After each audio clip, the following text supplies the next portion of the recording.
Halo semua, balik lagi di channel aku. Ini putraku, namanya Upit. Umurnya sekarang udah 50 hari ya. Dia mulai sangat aktif dan suka bercanda dan mulai suka juga diajak mengobrol.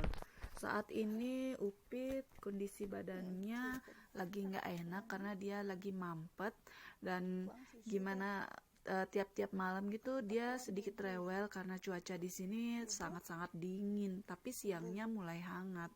Sehingga kalau malam hari dia sedikit susah untuk tidur dan mulai rebahan itu dia akan mulai menangis dan sedikit rewel.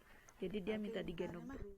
Video kali ini kita akan bahas mengenai cara mengatasi hidung mampet pada bayi ya.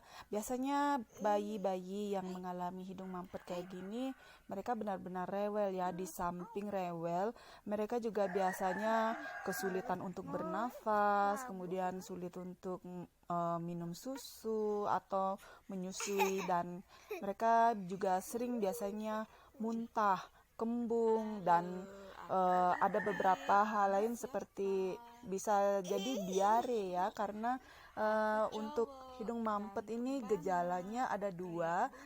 Kemungkinan disebabkan oleh faktor alergi, yaitu alergi protein, dan kemudian yang kedua adalah karena cuaca. Ya, kalau cuaca ini juga terbagi lagi, mungkin karena keadaan atau lingkungannya yang berdebu. Kemudian ada juga karena memang wilayahnya wilayah yang rentan dengan dingin ya, atau mengalami musim dingin. Di sini saya akan bahas karena faktor cuaca dan cara mengatasinya, yakni selalu menghangatkan tubuh si kecil. Bagaimana sih caranya menghangatkan tubuh si kecil? Menghangatkan ini bisa kita gunakan minyak hangat seperti minyak telon.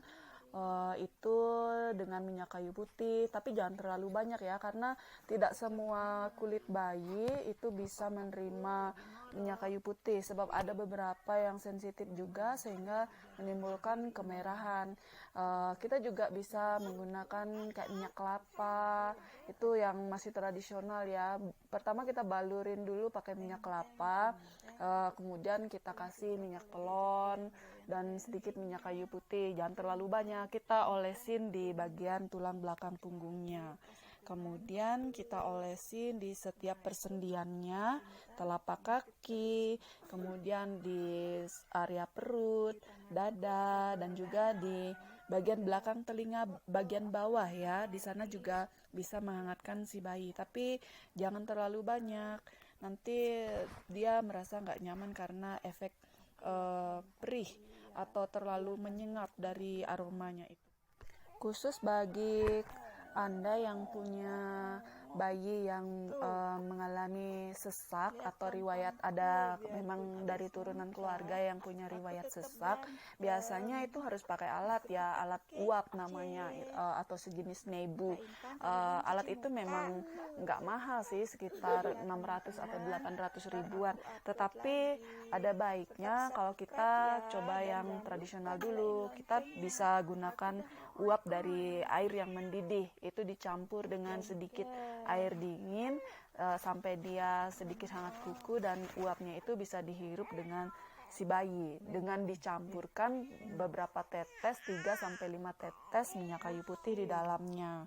Nah, kalau saya sendiri di sini saya nggak punya alat uap ya, saya pakainya Magicom. Dengan cara memanaskan air di Magicom ya, kita nggak perlu kasih air terlalu banyak, cukup sampai baris paling bawah, kemudian dinyalakan beberapa menit di posisi warmnya, dan nanti kalau si udah hangat, si adik bayi ini kita pangku tepat posisinya berada di atas Magicom, kemudian uap dari Magicom itu supaya bisa dihirup ke hidungnya. Nah, selama ini sih saya pakainya ini, dan ini ya lumayan efektif ya untuk mengurangi gejala mampetnya.